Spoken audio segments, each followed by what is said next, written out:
인간이 살아가면서 행복을 느끼는 그 기초가 되는 것 중에 하나가 남에게 인정을 받는 거라고 하죠. 인정해 주는 거, 인정을 받는 거. 지치는데 그 일을 할 때 인정을 해주면 힘이 납니다. 그리고 어떤 분의 칭찬의 말은 평생 남기도 하죠. 이미 어렸을 때 이야기인데 성인이 되었고 또 이미 어떤 분야의 전문가가 되었어도 어렸을 때, 초등학교 때, 유치원 때 친구의 말, 선생님의 칭찬의 말이 계속 힘이 되기도 합니다. 인정을 받을 때 때로는 헌신도 되고 심지어는 목숨까지 내놓고 희생할 수 있는 능력도 그 칭찬받을 때 있다는 거죠. 성령님은 자꾸 우리에게 칭찬해 주십니다. 우리 감동을 주시고 그리고 그래서 할 수 있는 힘을 주십니다. 어떤 일의 헌신에 대해서도 마치 그 일이 일어났을 때 그리고 우리가 성공했을 때 얻을 수 있는 그 기쁨을 아직 시작하기도 전인데 모든 게 열악하고 아무것도 보이지 않는 상황에서도 이미 먼저 그 기쁨을 주실 때가 있습니다. 그래서 이미 인정받고 칭찬받는 것을 통해서 당연히 이건 하고 싶다라는 소원을 주기도 하죠.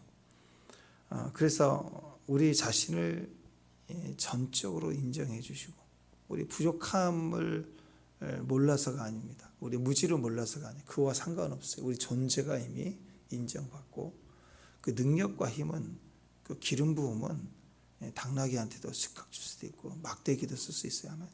그러니까 그 존재의 그 중심을 하나님 보시기 때문에 믿어주고 인정할 때 하나님이 인정하시면 백부장이나 수로보니게 여인처럼 이방인이고 출신이 전혀 되지 않는 그런 배경에서도 믿어주는 거, 하나님을 믿어주니까. 그러니까 인정한다는 말은 다른 말로 믿어준다라는 말이죠. 믿음으로 살 때, 그래서 우리 삶에 하나님의 기적을 보기 위한 그런 어떤 기회가 된다 이런 차원보다는 하나님을 인정해 주는 거죠. 그러니까 기쁘시다는 거예요. 하나님이 이 어려운 다니엘의 세 친구처럼 또 다니엘처럼 사자굴에 들어가고 불속에 들어갈 때 하나님을 인정해 드리는 거, 하나님을 믿어 드리는 거. 그게 그들에게도 승리지만 사실 하나님의 기쁨이 되는 것이죠.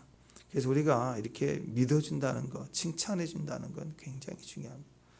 하나님은 중심을 보시고 우리 속을 다 아시지만 사람은 때로는 잘 몰라요. 그래서 사람은 말해줘야 돼요. 글을 써줘야 돼요. 표현해줘야 돼요. 축복합니다. 그래서 자꾸 이게 마음이면 다다. 또 하나님이 중심을 보신다. 그러면서 나도 중심만 본다. 그러지 말고 우리는 하나님이 아니니까 자꾸 입으로 인정해주고 칭찬해줘야 돼요. 14절 시작을 보면 너희가 스스로 선함이 가득하다. 그리고 모든 지식이 차서 능히 서로 권하는 자임을 나도 안다. 이렇게 먼저 칭찬해요. 로마에 있는 성도들의 장점을 파악했어. 로마니까 지금으로 따지면 세계 최강대국 수도 중심 아니에요. 거기 강남 1번지 사는 사람들. 이 정도면 그래도 배운 게 있고 문화도 많고 강한 나라에 누림이 많고 세계 모든 문명 문물이 다 문화가 모든 길은 로마로 통한다 그러잖아. 그러니까 모든 게 다 통하는 그곳에 있는 성도들이니까 기본적으로 지식이 있고 그리고 여유가 있는 그런 사람들의 모습입니다. 바울은 이 로마 성도의 기본적인 장점을 다른 것에 비해서 빨리 파악을 하고 그리고 겸손하게 주 안에서 인정해 주죠. 첫째로 너에게 선함이 있다. 이거 굉장히 중요하죠. 그리고 이것은 가장 기본적인 축복입니다. 참 착한 사람이에요. 굉장히 중요하죠. 그죠? 아멘? 참 너는 악하다. 그거 얼마나 힘들어요. 근데 기본적으로 착해요. 참 착하다. 왜? 그렇게 많이 가졌고 많이 배웠고 많이 아는데 그리고 강남 1번지에 사는데 참 착하더라. 참 착하다. 특히 성도니까 얼마나 더 그러겠어요. 또 두 번째 하나님에 대한 확실이 아니라 확실한 지식을 갖고 있다. 믿음을, 말씀을 정확하게 알고 있다. 기초에 잘 서 있다. 이렇게 표현을 할 수 있습니다. 세 번째로, 능히 서로를 세워줄 수 있는, 다른 사람을 살펴볼 수 있는, 자기만이 아니라 자기도 섰고 남도 세우는구나. 너 자신도 믿음에 섰고 다른 사람도 세워주는구나. 이게 돌볼 수 있는 그런 믿음의 성도로 권하는 자이다. 이렇게 얘기를 하고 있습니다. 그러니까 굉장한 칭찬이죠. 자, 이렇게 바울은 로마 교회 성도들의 이러한 장점을 멀리 있지만 미리 파악했어요. 알았어요. 인정해 줬어요. 그리고 나서 여기 정말 필요한 게 뭘까? 하나님이 주신 감동으로 이게 다가 아니니까 여기에 그 다음에 나아가야 될 가장 필요한 것에 대한 얘기를 자기 자신이 받은 은혜로 나눠주고 있어요. 그냥 가르친다, 충고한다, 책망한다 그런 게 아니라, 여러분, 가르치고 충고하고 책망하는 것은요, 내가 안 돼도 돼요. 내가 그 자리가 안 가도 너는 이렇게 하라. 뭐 대표적인 예가 세계적인 뭐 스포츠 선수, 그 부분에 골을 제일 많이 넣는 선수랄지라도요, 그 옆에 특수 코치들이 있어요. 코치들은 이미 은퇴를 하고 그냥 그것만 코치하는 일만 하는, 평생 하는 사람들이. 선수가 더 잘하죠, 사실은. 근데 코치가 옆에서 계속 가르쳐줘요. 코치하고. 그 다음에 카메라로 찍어. 선수가 아니다 그럴 수도 있으니까 카메라를, 정밀 카메라로 찍어서 동작을 확인해주고 이게 옳다라고 이렇게 설명해주고 하면서 자꾸 독려해주고 숫자를 세주고 하나 둘 하나만 더 막 하면서 해줘야 되는 거예요. 근데 선수 누구도 코치를 무시하지 않죠. 근데 실력으로 보면 현재 제 기량을 발휘하는 그 선수가 더 잘하죠, 사실은. 운동력도 더 있고 젊고 하니까. 그러나 그렇지 않습니다. 가르치는 것은요, 내가 안 돼도 객관적으로 말해주고 조언해 줄 수 있어요. 근데 하나님의 은혜를 나누는 데는 전적으로 내 것이 아니고 하나님 은혜. 그렇기 때문에 말로만 하면요, 나는 아무런 유익이 되지 않아요. 그냥 쪽보금 던져주기만 해도 역사는 해요. 내가 안 돼도 될 수 있어요. 세상의 가르침처럼.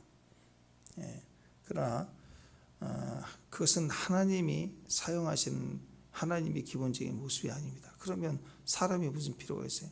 우리를 보낼 이유가 없죠. 직접 하나님 나타나서 하시면 되죠. 그래서 하나님은 그 전하는 그 사람부터 다뤄서 그 사람에게 그 은혜를 주고 그 은혜의 과정을 통해서 마치 자기 자식을 내가 낳는 것처럼, 공장에서 배급받아서 키우는 게 아니라 하나님이 우리를 통해서 나와 닮은 내 아들을 낳게 하고 사랑으로 품어서 그를 자라게 하고 또 다 기업으로 넘겨주고, 그렇게 오는 것처럼 똑같이 하나님 우리에게 하신 그 사랑과 은혜를 그대로 나누도록 하셨습니다. 그러니까 교육이라는 것은, 야, 내가 잘 가르칠 테니까 넌 잘 배워야 된다, 이렇게 한 게 아니라는 거예요. 그냥 자기 은혜를 나누는 거예요. 자기 은혜를 나누는 거예요. 그래서 가르치려는 사람이 그냥 자기 아는 것을 이렇게 교육하려고만 하면요, 교만하기 쉽습니다. 근데 은혜를 나누는 사람은 뭘 가르치는 게 아니에요. 나눠주는 거예요. 그런데 열매가 좋아요. 풍성해져요. 별 얘기하지 않는 것 같은데 많은 것을 배워요. 그러니까 은혜라고 하는 것은 뭐예요? 은혜라고 하는 것은 전혀 받을 자격이 없는 사람들에게 주어진 선물 같은 거예요. 선물. 월급이 아니라. 열심히 노력해서 1등 났다. 그건 실력이지 은혜가 아니잖아요. 은혜. 그래서 옛날 뭐 선생님이 아니라, 교사가 아니라 스승이라고 하잖아요. 스승의 은혜라고 얘기하는 건 뭘까요? 그냥 이렇게 어떤 과목을 잘 가르쳐준다. 그게 아니라 그 과목을 가르치지만, 수업을 하지만 그 존재를 세워주고 인정해주고 그 뭔가 은혜를 나눠주는 그런 과정이 있을 때 우리가 스승님이다 그런 얘기를 하잖아요. 주님이 그러셨다. 율법을 던져주고 마시는 게 아니라 친히 그 율법을 우리에게 은혜로 누리게 하셨다. 사도들이 그렇다는 거죠. 그래서 하나님의 어떤 지식만 나르는 바리새인들, 종교 지도자들은 교만하잖아요. 딱딱하잖아요. 그죠? 가르치고 정지하고 그렇게 하면 안 된다. 나같이 해라. 저와 같이 아니함을 감사합니다. 기도까지 이런 모습을 보였잖아요. 그런데 은혜를 나누는 사람들은 예수님도 그렇고 사도 바울도 그렇고 항상 그래요. 은혜를 나누는 사람들은 늘 겸손합니다. 그래서 하나님만을 꼭 높여요. 하나님만을 자랑합니다.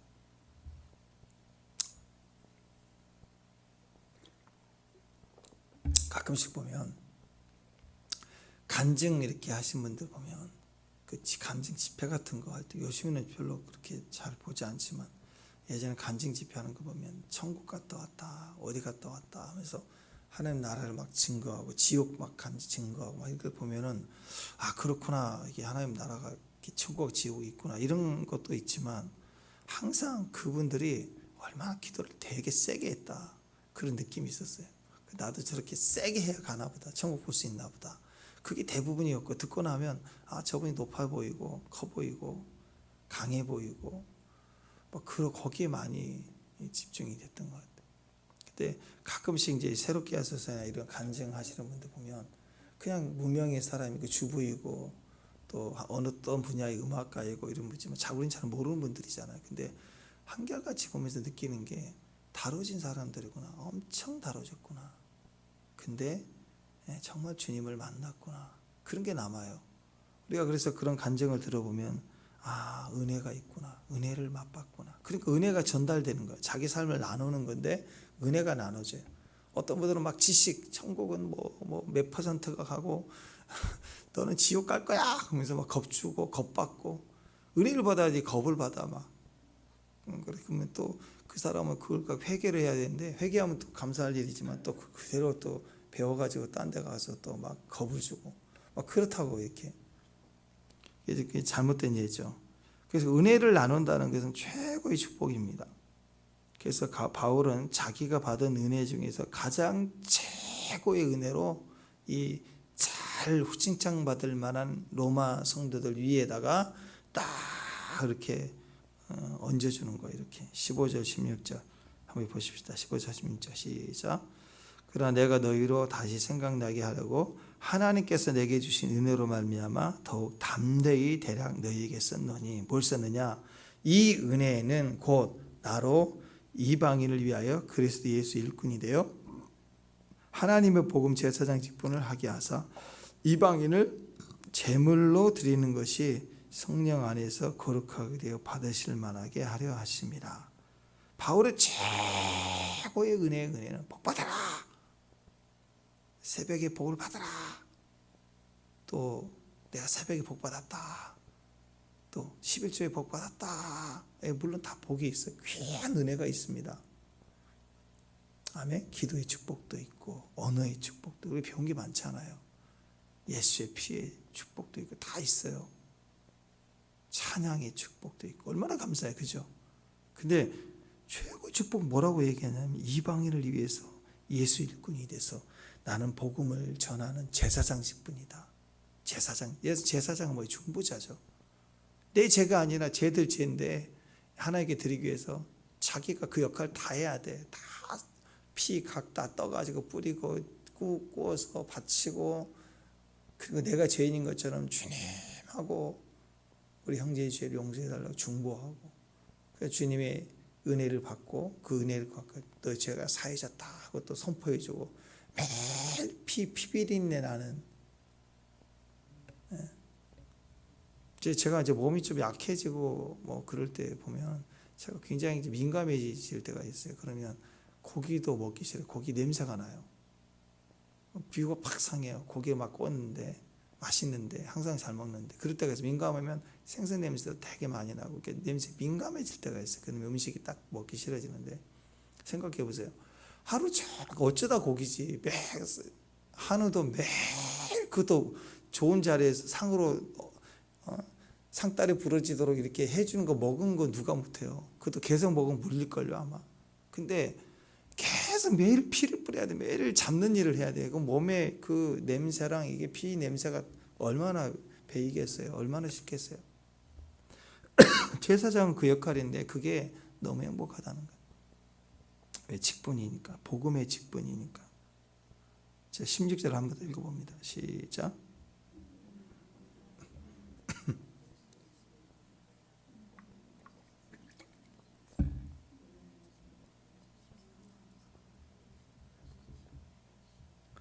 이런 그 제사장의 특징은요, 받아들이는 거잖아요, 그죠? 내 죄인 것처럼 짊어져야 되잖아요. 그리고 그게 은혜로 인해서 이방인을 제물로 드리는 거예요. 그래서 하나님께 내 직분을 통해서 하나님께 고백해 드리고, 이방인이에요. 여기서 이방인은 유대인에게 있어서 이방인은 우리에게 있어서는 복음을 믿지 않는 사람, 뭐 열방의 사람 이렇게 볼 수 있는, 선교지의 사람 이렇게 볼 수 있지만, 유대인들에게 있어서 이방인의 개념은 개예요. 개. 상정할 수 없는 개. 근데 친히 그들을 하나님께 드려지는 중보자로 갔다는 거예요. 유대인에게 입장에서는요, 소나 양이나 염소나 이렇게 율법이 정해진 제물을 드려야 되는데, 바퀴벌레, 거머리 이걸 제물로 드린다고 막 칼질해서 주님께 드린다 그러면 유대인들 입장에서는 웃길 거 아니에요. 돼지를 잡아서 주님께 드려야지. 그러면 웃길 거 아니에요. 정말 그와 같이 싫은 거예요. 그게 이방인이라. 이방인에게 복음이 전해진다는 것 자체가 있을 수 없는 얘기고, 지금도 인정을 안 해요. 우리가 그럴 때 상당히 많아요. 그러니까 이 영역을 넘어갈 수 있는 게 믿음이에요. 그게 은혜이고, 그게 성령의 역사이고, 이게 너무 중요한 원리입니다. 여러분, 강남에 오래전, 지금은 다른 곳에 옮겨져 분리가 되어 있긴 하지만, 오카노 목사님 당시 사랑의 교회가 강남에 제일 중앙에 있었잖아요. 그 당시에 80년 후반인가 90년 초인가가 막 그럴 것 같아요. 거기에 오카노 목사님이 함께 감동을 받아서, 이 강남 주변이 다 유흥가인데, 세상 제일 땅값 비싸고 막 그런 데지만 제일 유흥가인데 마음이 아픈 거예요. 유흥가로 이루어진 이 교회가 있다는 것은 이 지역을 변화시키고, 이 지역이 변화되어야 복음의 역사가 있는 거 아니냐고. 교회가 세상을 변화시켜야 되지 않겠냐고. 그래서 크게 감동을 받았어요. 그래서 그런 부분으로 마음을 많이 전하고, 그러니까 성도들 안에 마음이 움직이기 시작해서, 특히 이제 여전도, 남전도회보다는 여전도회들을 보통 활성 움직이잖아, 항상. 여전도회 성도들 중심으로 막 뭉쳐갖고 강남을 변화시키자 해갖고 막 전도하기 시작했어. 그래서 그 유흥가 주변을 막 다니면서 복음을 전하자. 그래서 막 성도들 뜨겁게 기도하면서 돌아다니면서, 거기 누구 없어? 뭐 그러면서 없어 다니는 여자들에게 복음을, 피하였던 사람들, 막 새벽기도 오는데 눈 부시부시해서 막 화장해서 나온 여자들, 다 그런 비슷한 여자들이 있을까? 옛날에는 막 정지하였는데, 아니 막 복음을 전했어. 그리고 그렇게 하니까 변화가 일어나기 시작한 거예요. 그래가지고 그때 그 업소에 다니는 그 여자들이 돌아와가지고 예수님 영접하고 변화되고 교회 나오고 막 이런 일들이 막, 그래가지고 심지어는 그 업소 출신인 그 아가씨들이 변화되고 나서, 우리가 자기 인생에 하나님께 드리는 이게 얼마나 큰 축복인가. 그래가지고 그 수가성 여인 있잖아요. 사마리아 여인, 물동 던져버리는. 그래서 우리도 이 물을 던지자 해가지고 우물가 선교회라고요. 그 조직을 했어요. 선교회를. 우리 출신들 변화시키자 해갖고 선교회가 조직이 되고 이분들이 헌신을 하게 됐어요. 그래서 그분들이 또 보면은 다 끼가 있는 사람들이잖아요. 그죠? 약간 연예인 기질도 있고 노출이 좋아하고, 그러니까 이 재능들이 많은 사람. 그래서 연습을 해갖고 공연을 하기 시작하고, 뭐 영국 같은 데 가가지고도요, 엄청 그 연예인급이잖아요. 변화가 되고 나서 그걸 쓰니까. 그래서 막 거기 지금은 막 이제 많이 교류가 되고 인터넷 시대지만, 그 당시만 해도 대한민국을 고국이라고 얘기할 때니까 고국의 그리움들이 뭐 접할 데가 없는데 한국에서 와서 한복 입고 막 찬양하고 예수를 전하고 하니까 믿음이 없는 성도들도 은혜를 받고 이제 한국에 오지 못하고 그 타향살이 힘든 사람들이 막 예수를 믿게 되고 막 그런 기적들이 많이 일어났어요. 그래서 막 그 헌신되고 하나님 쓰시는 그런 일들이 많이 있었어요. 그런데 이 우물가 성교회 분들도 이제 사랑교회가 특징이 제자훈련이잖아요. 그래서 양육을 받아야 되잖아요. 이제 사역은 막 그렇게 활발하게 했는데 제자훈련을 받고 양육을 받으려고 딱 시작하는데 난리가 났어요. 교회에서 안 받아주는 거예요. 누가? 그 여전도의 회원들이, 자기가 전도했던 사람들. 어딜 여길 들어오냐고. 막상 교회 전도에서 은혜 받고 구원 받고 교회 소속이 됐어요. 근데 소속이 되려면 제자 훈련을 받아야 돼요. 훈련을 받아서 교회에서 이제 분명한 교회인들을 소속을 딱 하려고 하니까 우리 남편들이 있는데 어딜 들어오냐고. 거세게 저항을 했어요. 우리가 그래요. 사실은 그분들이 그런 게 아니라 우리도 그럴 수 있어요. 왜냐하면 예수님 사랑 모든 게 다 사랑이다. 근데 섬겨야 된다. 다 알아요.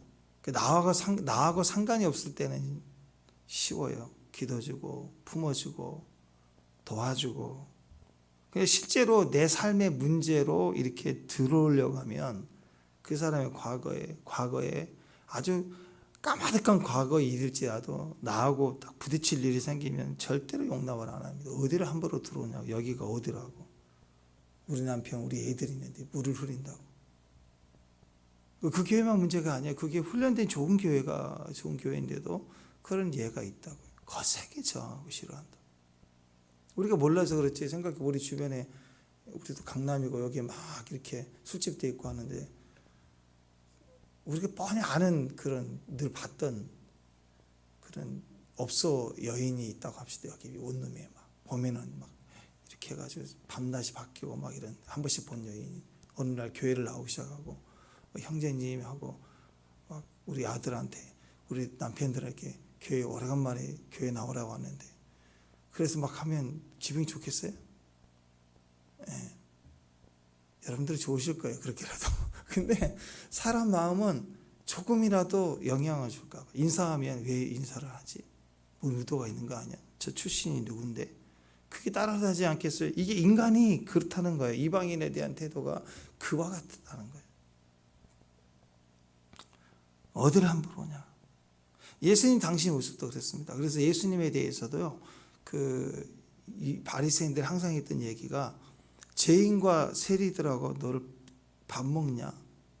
이 죄인이라고 하는 그 내용 중에 물론 죄인이에요. 죄인인데 전체 의도성이 어디가 있냐면 여인들하고 세리들이고 죄인들이거든요.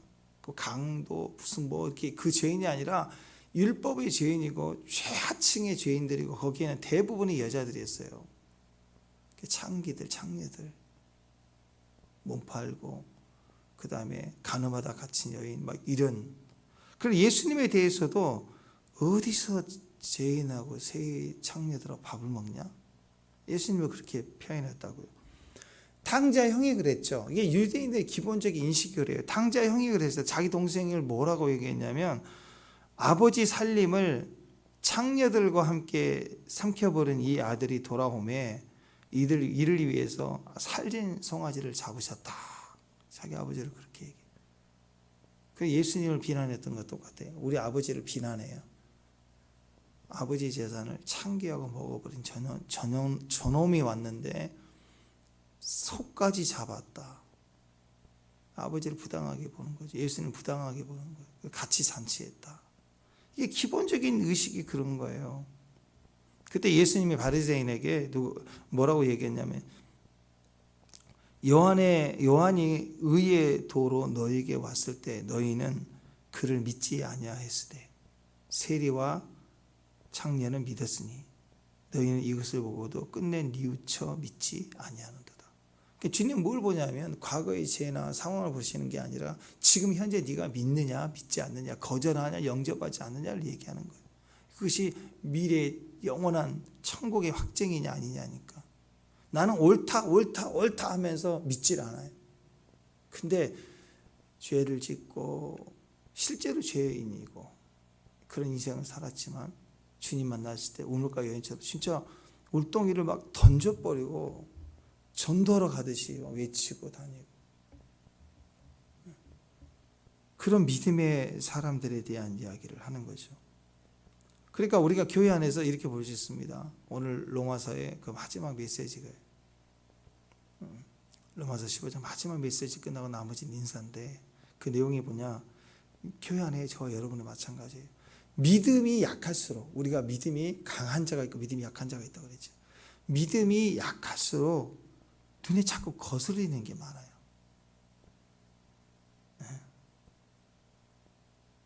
뭐 나는 세상 뚜껑나도 이건 아니야, 절대 이것만 안 돼 하면서 무슨 대단히 순교적 각오로 이건 절대로 용납이 안 되는, 나는 이 거룩은 예수만은 내가 절대 부인하지 않겠어, 그런 것처럼 아무것도 아니에요. 누가 보면 이거 아무것도 아니에요. 밖으로 국으로 이렇게 좀 좌우로 좀 바꾼 거, 그거 안 된대. 그거 아주, 그게 뭐 교회하고 신앙하고 무슨 관계, 그거 좌우 바뀌면 안 된대.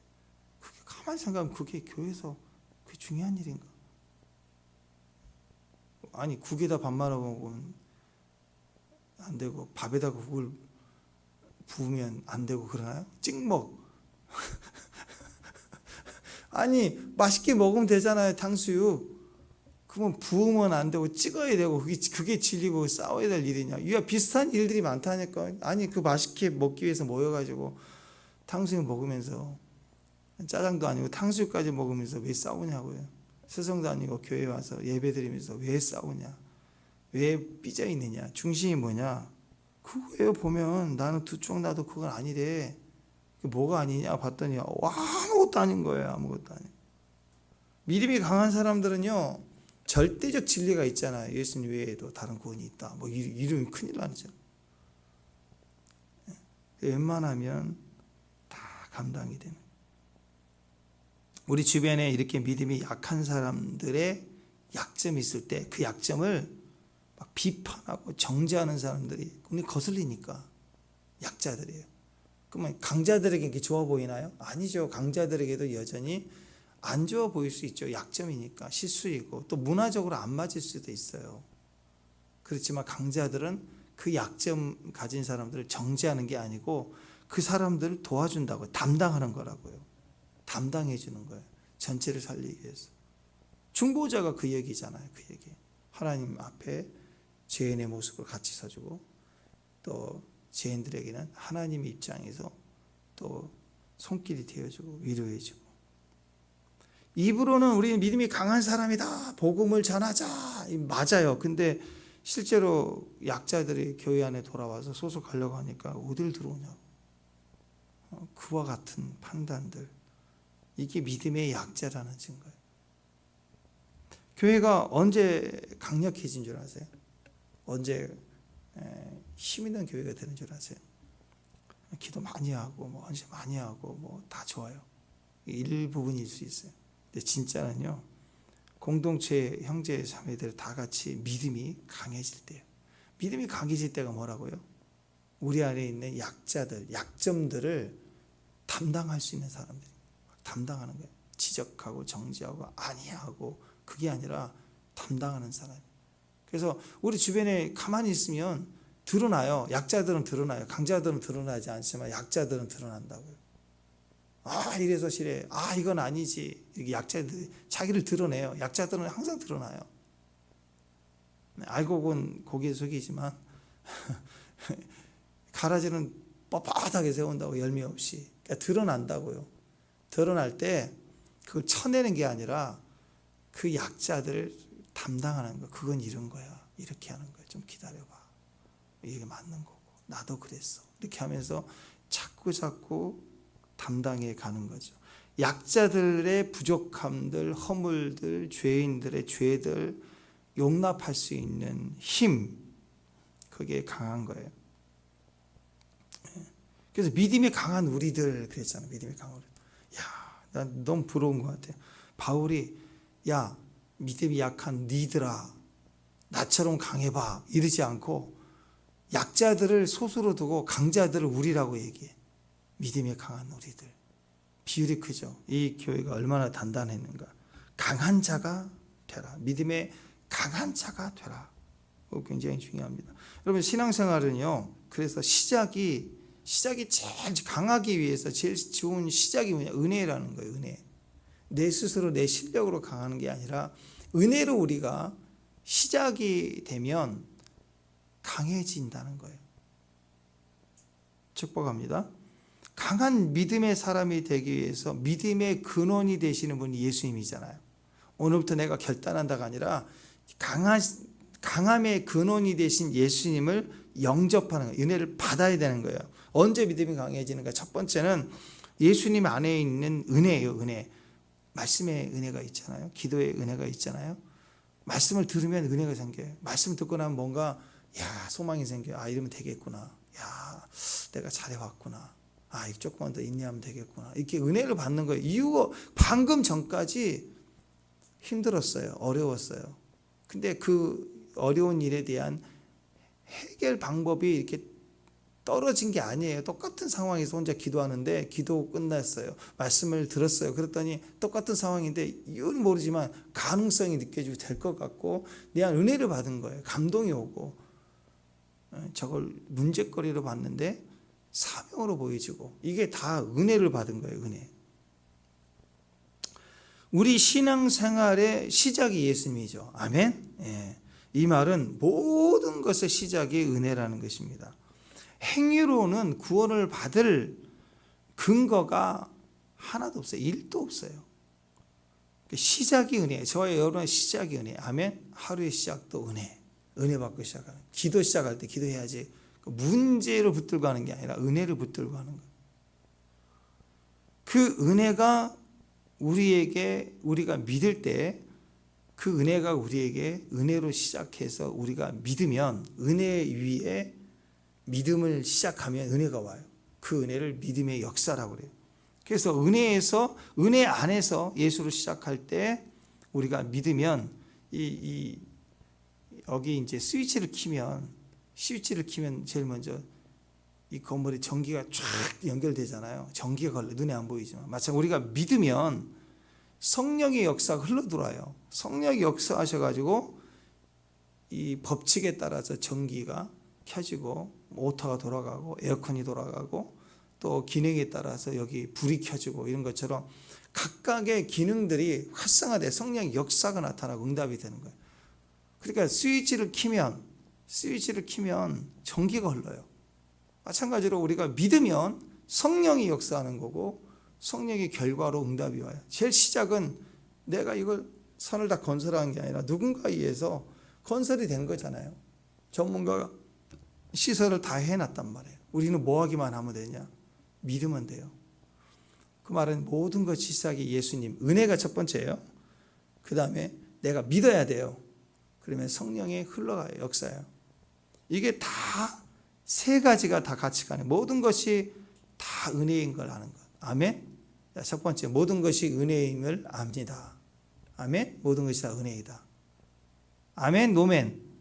아멘. 두 번째는 믿음으로 하나님 나라가 내게 임한다는 확신을 갖는 것. 믿음으로 된다. 오직 의인 믿음으로 말미암아 산다. 믿음으로 된다. 그래서 은혜, 그다음 믿음. 세 번째 성령과 동행하는 것. 그게 열매다. 성령으로 열매. 성령이 흘러서 동행하는 그 삶의 성령의 역사. 그래서 은혜 이외의 시작으로 모든 것이 은혜입니다. 또 제가 믿습니다. 그리고 성령으로 동행합니다. 기름 부음이 있습니다. 이 세 가지 은혜, 믿음, 성령 이게 신앙생활의 세 개 축이에요. 바퀴로 따지면 축이 하나 부러지면 바퀴가 힘을 못 받잖아요. 세 개 축이 딱 붙어서 굴러가야 돼요. 신앙생활에 굴러가야 돼요. 사역에 굴러가야 돼요. 인생이 굴러가려면 이 세 가지 축이 견고하게 딱 연결되어 있어야 됩니다. 은혜, 믿음, 성령 같이 가는 거예요. 이게 나눠질 수가 없는 거예요. 은혜를 받으면 믿음이 생겨요. 믿음이 생기니까 성령이 역사할 수밖에 없는 거예요. 이게 같이 가는 거라고요. 이게 신앙생활에 제대로 굴러가면 정상적으로 돌아갈 때 우리가 믿음의 수용성이 걸려요. 수용성이 생기면 다 받아들여지는 믿음이 강해지는 거예요. 받아들여. 거절이 없어요.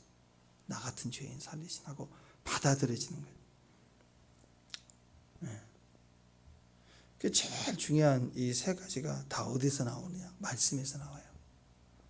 말씀에서 은혜를 받아요. 그리고 말씀을 가질 때 믿음이고, 말씀 따라 움직이면 성령의 동행이 일어나요. 거기에 우리 눈에 보이지 않는 성령과 어떻게 동행할까? 우리가 성령과 동행하다 보면 성령의 임재를 느끼고 기름 부음을 느끼지만, 기본적으로는 먼저는 말씀과 동행할 때 기름 부음이 임해요. 자, 그래서 믿음의 수용성, 이렇게 뭔가 믿어지고 받아들이고 믿음이 강해지고, 특히 이방인의 이런 짐들을 져줄 수 있는 사명, 이게 은혜의 가장 큰 은혜를 지금 자랑하고 있는데, 사도 바울이 이렇게 나눠줄 수 있는 가장 큰 은혜의 자리까지 서는데, 제일 첫 번째 가장 중요한 기준이 성경에 있는 거예요. 말씀을 귀티하고 말씀에 내가 서가는 거예요. 말씀을 듣고 말씀을 읽고, 그러면 이상하게 내가 하지 못했던 이전에 내 모습들, 알지 못했던 모습들이 다 드러나고, 그리고 회개가 되고, 그리고 은혜를 받고, 그러면 나도 가능성이 있다. 왜? 말씀이 말하면 말씀대로 되나이다 하고 믿음이 생기고, 믿음을 받아들일 때 성령의 도우심이 있어요. 성령의 기름 부음이 느껴진다고. 그러니까 다른 사람의 상황도 받아들여져요.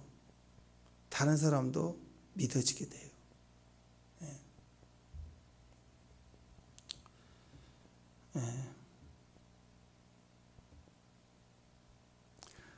링컨의 그 책을 보면 링컨이 뭐 성경 어떻게 표현했냐면, 에브라함 링컨은 엄마라고 표현했어요, 성경을. 왜 그러냐면 링컨이 어렸을 때 어머니를 일찍 잃었어요. 그래서 어머니의 그 따뜻한 그 사랑, 품을 어디서 느꼈냐면, 어렸을 때 성경을 다 읽으면서 엄마에게 교훈을 받듯, 그렇게, 그래서 어미의 법이 맞는 것 같아요. 훈계자로 아비로서 훈계하는 자리에 서기 전까지 어미의 법을 늘, 엄마의 품, 따뜻한 사랑을, 성경을 어렸을 때부터 읽으면서 평생 성경을 많이 읽고 그랬다고 하잖아요. 남북전쟁이면 실제로 정치적 이념이 다르고 이익이 달라서 전쟁을 할 정도인데, 전쟁까지 한 나라가 남북이 싸우는 정도가 전쟁이었다 그러면, 그것도 서로 막 기도하면서 싸웠어요. 신앙생활하면서. 밑에 남쪽 군대도 막 찬송가 부르고 싸우고, 북쪽도 찬송가 부르고 싸우고, 총 들고 싸웠단 말이에요, 형제들이. 거기는 이제 노예 해방이라고 하지만 많은 정치적인 이점들이 다 연결되어 있었던 그런 거 아니에요. 그때 링컨의 믿음이 왜 강했느냐? 둘 다 싸우고 이점이 달랐지만 링컨은 그들을 품었어요. 남쪽의 남부군을 품게 만들었어요. 믿음이 품었다고요. 원수 같죠. 자기 부하도 죽고 많은 피비린 내라고 싸우는 중에, 죽이려고 달려드는 배경 중에 링컨이 계속해서 전쟁 중에도 그들을 품을 수 있었던 그 마음이 어디서 나왔을까? 그게 예수님 바라보고 성경을 읽으면서, 전쟁 중에 성경을 읽었다고요. 대통령의 기도 시간, 하얀 손수건 내걸 때는 보고도 안 받고, 그때는 하나님과 기도하는 시간을 가졌다. 링컨의 특징이에요. 링컨에게 무슨 그 보고를 하거나 또 제안을 하면 링컨은 거절이 없었대요. 그냥 다 받아줬대요. 시기적으로는 순서가 있었겠지만 일단 거절 안 하고 일단 다 받아줬대요. 그 품을 수 있는 그 마음, 중심, 원수라도 품을 수 있는, 그게 진짜였다는 것이죠. 믿음이 강한 사람의 특징입니다. 다 품어내요. 거절이 없어요. 내치지 않아요. 어딜 여길 함부로, 그런 말이 없어요. 왜? 나 같은 죄인, 나도 죄인인데 하나님 품어줘야 하는데.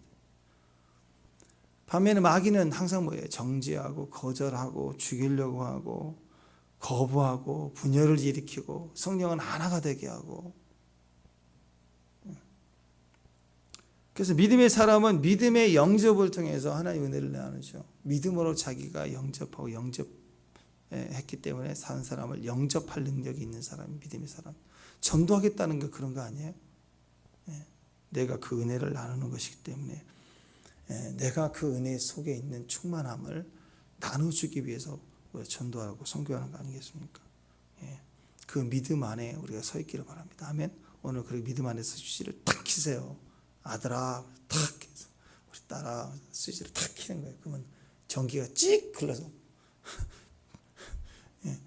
불이 팍 켜진다고. 미련한 막 낙심되어 있는 우리 아들의 뇌가 아들아 하고 스위치를 키면 눈이 번쩍 하면서 배글등이 켜지듯이 전기가 싹 들어가고 총명이 들어가가지고 그게 중보자 역할 아닌가요? 다 수용을 해요. 수용하고 받아주고 이방인들까지 은혜를 나누고 뭐든지 수용하고 감당하고 또 환영하고 그리고 내게 가장 좋은 것을 누리고 나눠주는 그 믿음의 사람들의 모습 아니에요. 오늘 바울처럼 먼저 그것들의 장점, 강함을 인정해주고 칭찬해주고 그리고 가장 좋은 은혜, 가장 좋은 강력한 이 은혜, 그 최고의 은혜를 그 직분에 합당한 은혜를 거룩하게 함께 누리도록 전해줄 수 있는 복음의 사람, 믿음의 사람 되기를 주의 이름으로 축원합니다. 기도하겠습니다. 하나님의 은혜를 감사합니다. 우리도 오늘 은혜로 시작하여 믿음으로 살 때 오늘 성령의 기름 부음이 흐르고 주께서 함께 하시는 주의 열매를 맺게 하여 주옵소서. 오직 의인은 믿음으로 말미암아 산다. 믿음의 종들로 오늘도 승리하게 하옵소서. 예수님의 이름으로 기도합니다.